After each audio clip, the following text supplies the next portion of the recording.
dostlar, indi sizə Plisto.net'ə o yuxarıda Roblox eləməyi göstərəcəm. Tez bura gəlsiniz, oluştura basırsınız, 3 nöqtələ basırsınız.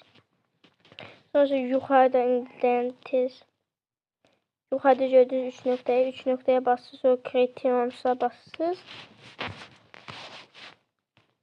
Bir dakika, ben bastım axı. Hə. Sonra orada dünyanız var, tamam. Ona bastı. Sonra yine yukarıda 3 noktaya bastı. Sonra gedirsiniz.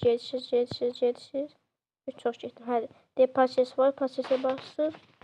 Sonra aşağı gedirsiniz. Burada Game Pass var. Sonra buna basırsınız. Burada ben A eləyəcəm. Sonra buna basacağım. Sonra böyle gedəcəm en aşağı. Buna basıp sonra buradan da girəcəm. Burada da ne kadar Robux istediğinizi yazın. Bay bay.